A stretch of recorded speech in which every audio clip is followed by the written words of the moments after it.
출애굽기 7장 우리 한 절씩 교독하도록 하겠습니다. 여호와께서 모세에게 이르시되 볼지어다 내가 너를 바로에게 신같이 되게 하였은즉 내 형 아론은 내 대언자가 되리니 내가 내게 명령한 바를 너는 내 형 아론에게 말하고 그는 바로에게 말하여 그에게 이스라엘 자손을 그 땅에서 내보내게 할지니라. 내가 바로의 마음을 완악하게 하고 내 표징과 내 이적을 애굽 땅에서 많이 행할 것이나 바로가 너의 말을 듣지 않을 터인즉 내가 내 손을 애굽에 뻗쳐 여러 큰 심판을 내리고 내 군대 내 백성 이스라엘 자손을 그 땅에서 인도하여 낼지라.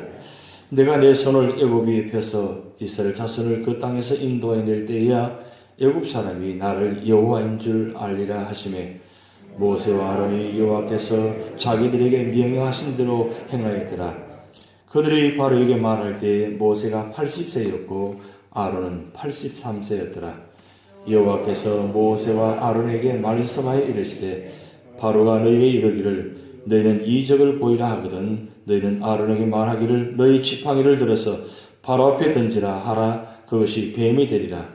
모세와 아론이 바로에게 가서 여호와께서 명령하신 대로 행하여 아론이 바로와 그의 신 앞에 지팡이를 던지니 뱀이 된지라.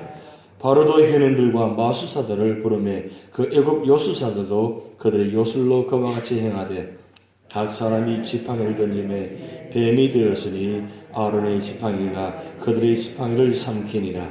그러나 바로의 마음이 완악하여 그들의 말을 듣지 아니하니 여호와의 말씀과 같더라. 여호와께서 모세에게 이르시되 바로의 마음이 완강하여 백성이 보내기를 거절하는도다.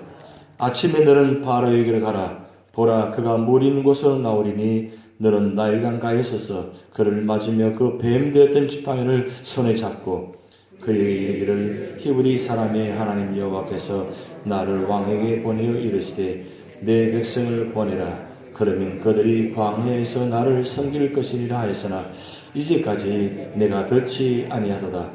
여호와가 이같이 이르노니 내가 이로 말미암아 나를 여호와인 줄 알리라. 볼지어다 내가 내 손의 지팡이로 나일강을 치면 그것이 피로 변하고 나일강의 고기가 죽고 그 물에서는 악취가 나느니 애굽 사람들이 그 강물을 마시기를 싫어하리라 하라. 여호와께서 또 모세에게 이르시되 아론에게 명령하기를 내 지팡이를 잡고 내 팔을 애굽의 물들과 강들과 운하와 못과 모든 호수 위에 내밀라 하라. 그것들이 피가 되리니 애굽 온 땅과 나무 그릇과 돌 그릇 안에 모두 피가 있으리라. 모세 아론이 여호와께서 명령하신 대로 행하여 바로와 그의 신하의 목전에서 지팡이를 들어 나일강을 치니 그 물이 다 피로 변하고 나일강의 고기가 죽고 그 물에서는 악취가 나니 애굽 사람들이 나일강 물을 마시지 못하며 애굽 온 땅에는 피가 있으나 애굽 요술사들도 자기들의 요술로 그와 같이 행함으로 바로의 마음이 완악하여 그들의 말을 듣지 아니하니 여호와의 말씀과 같더라. 바로가 돌이켜 궁으로 들어가고 그 일에 관심을 가지지도 아니하였고 애굽 사람들은 나일강 물을 마실 수 없으므로 나일강 나를 두루 봐서 마실 물을 구하여더라. 합독하시겠습니다. 여호와께서 나일강을 치신 후 이레가 지나니라. 아멘. 창세기 15장에 보면 아브라함과 횃불 언약을 맺는 장면이 나타납니다. 그 횃불 언약 맺는 장면 속에 하나님께서 우리 애굽 사람들을 애굽에 430년 동안 있다가 구출받는 그 장면에 미리 예언한 말씀이 나타납니다. 그 창세기 15장에 나타난 말씀을 드디어 이제 하나님께서 창세기 이제 출애굽기 7장부터 10가지 재앙을 통해서 이제 하나님께서 일을 만들어 가십니다. 이제 10가지 재앙을 우리가 목도하게 될 텐데 우리가 이미 아는 말씀입니다만은 하나님께서 이 10가지 재앙을 통해서 주신 교훈들이 참 많습니다. 왜 하나님께서는 이 10가지 재앙을 통해서 이렇게 할 수밖에 없었느냐? 그것을 오늘 한 3가지 정도 말씀드리려고 합니다.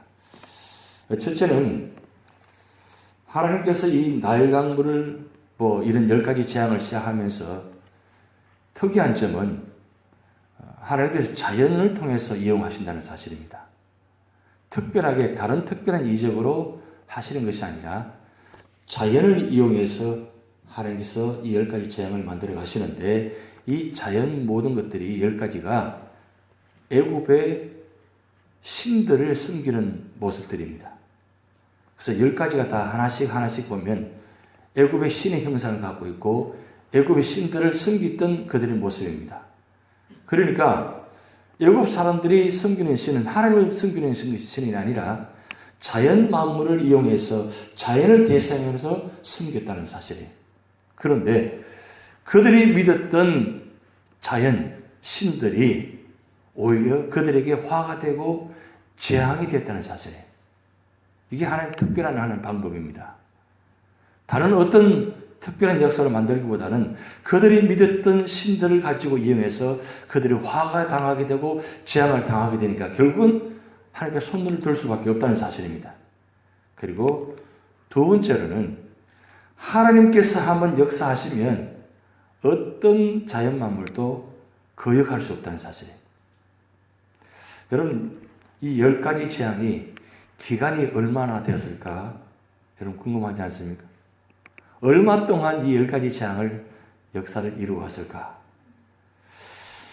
지금 이스라엘 사람들이 애굽에 내려와서 그 있었던 기간이 430년 기간입니다. 그리고 한 300년 이후부터 이스라엘 백성들이 그 고센 땅에서 노역을 통해서 노예를 통해서 고생당하면서 마지막 그 울부짖는 모습들이 출애굽기 1장, 2장에 보면 나타나 있습니다. 그런데 한 100년 이상 동안 그들이 고통당하고 참 죽음을 당하는 그들의 모습입니다. 그런데 하나님께서 이 10가지 재앙을 일으킨 기간이 100년의 기간이 아니고 수십 년의 기간이 아니라 한 20일 정도밖에 되지 않습니다. 한마디로 말하면 이 짧은 기간 동안 10가지 재앙을 통해 가지고 몰아치는데 애굽 사람들이나 이스라엘 사람들이 이와 같이 이런 자연 재앙을 통해서 당해본 적이 없거든요. 그런데 참 신기한 건 뭐냐면 하나님께서 특별하게 다른 역사를 처음부터 시작하지 않고 애굽 사람 술사들도 일으킬 수 있는 재앙들을 하나씩 하기 시작합니다. 그게 좀 특별한 점입니다. 첫 장면부터 애굽 사람들이 애굽 술사들도 하지 못하는 재앙들을 시작하면 손을 들기를 했는데 그렇게 하지 않고 애굽 술사들도 할 수 있는 것을 하나씩 2가지부터 시작합니다. 왜 그렇게 했냐? 그것은 10가지로 완벽하게 하나님께서 만들어 가시려고 합니다. 그들이 할 수 있었던, 그들이 믿었던, 그들이 섬겼던 그런 술수와 술사들, 그 자연 만물 이적을 일으키게 해서 그들이 할 수 있는 것처럼 생각했지만 결국은 그들이 믿었던 자연이 오히려 그들이 그것을 통해서 당하게 하는, 그래서 결국은 하나님이 어떤 분인가를 보여주시게 하셨다는 사실이에요. 여러분 한번 생각해 보시기 바랍니다.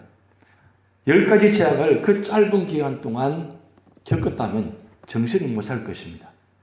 그런데 기간을 두고, 오랜 기간을 두고 이런 재앙들을 일으킨다면 그들은 참 돌아오지 않을 겁니다. 분명히 재앙을 한 가지 당하고 한 달쯤 있다가 재앙을 당하고 한 10일쯤 있다가 당하고 한 1년 있다가 당하게 하면 그들이 그 계속되는 반복되는 역사 속에서 분명히 돌아오지 않을 거예요. 그런데 몰아쳐서 정신을 차리지 못하게 하고 당하게 하니까 결국 손들게 만드는 거예요. 그 모습 보면서 하나님의 심판이 참 무섭다는 것을 보여줍니다. 그런데 이 10가지 재앙의 모습이 오늘 세 번째 교훈입니다. 요한계시록에 나타나 있는 7 대전과 7 나팔, 이런 마지막 하나님의 재앙을 전초적으로 보여주고 있다는 사실이에요. 요한계시록 보면 하나님께서 마지막 심판 때의 모습을 다른 특별하게 하는 것이 아니라 자연을 통해서 하나님을 심판하기 시작합니다.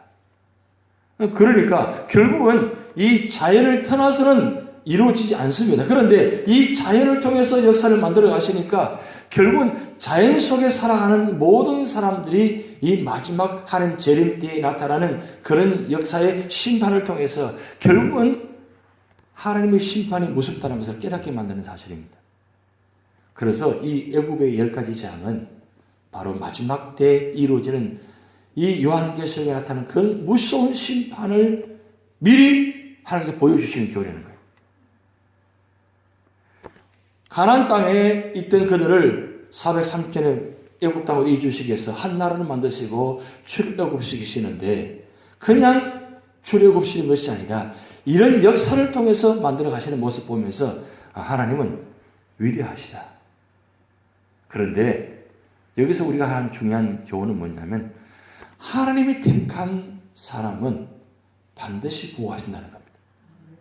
이 10가지 재앙을 애굽 사람들은 재앙을 임했지만 고센 땅에 있는 이스라엘 백성들은 임하지 않았다는 사실입니다. 여러분 한번 장면을 목도해 보시기 바랍니다. 그 10가지 엄청난 재앙이 애굽 땅에 이루어지는데 고센 땅에는 이루어지지 않습니다.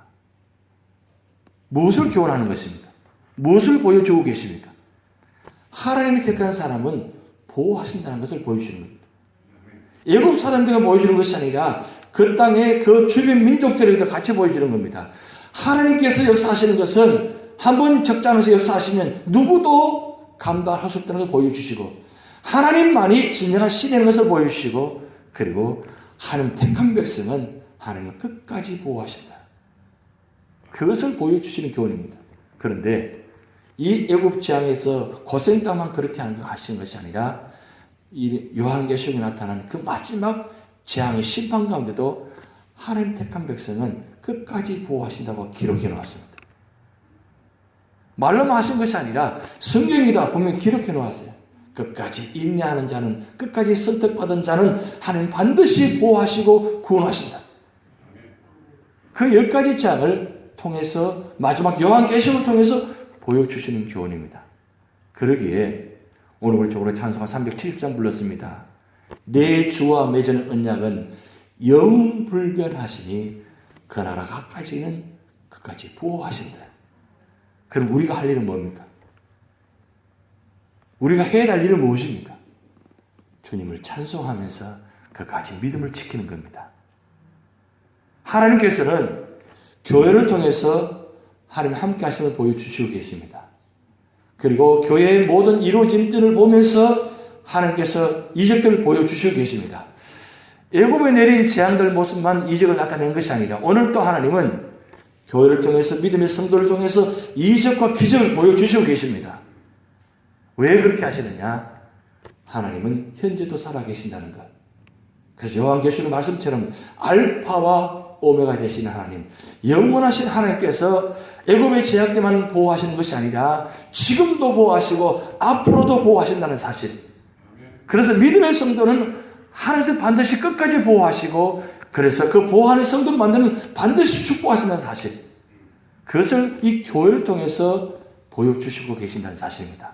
그리고 그것을 성경에다 기록해서 이 성경을 믿는 모든 성도들에게 이 말씀을 통해서 믿게 하고 그리고 그 말씀을 통해서 깨닫게 하고 그 말씀을 통해서 은혜 받게 하고 그 말씀을 통해서 소망을 갖게 하시는 사실입니다. 우리가 왜 성경을 보아야 됩니까? 바로 그 이유입니다. 이 성경에는 바로 그런 모든 기적들을 기사들을 보여주셔서 하나님은 지금도 그 말씀을 이루고 가신다는 사실, 그 살아계신 하나님의 모습을 오늘도 보여주시고 계십니다. 오늘 우리 앞에 놓이신 어려움과 역경들, 고난들이 많이 있습니다. 그러나 그것이 전부가 아닙니다. 하나님께서 한번 역사하시면 하나님의 우리가 생각 이상으로 놀라운 방법으로 우리를 인도하십니다. 그것을 우리는 체험하셨습니다. 우리는 보고 있습니다. 목도했습니다. 이제부터는 주님과 함께 말씀과 함께 기도하면서 승리하시는 여러분 되시기 바랍니다.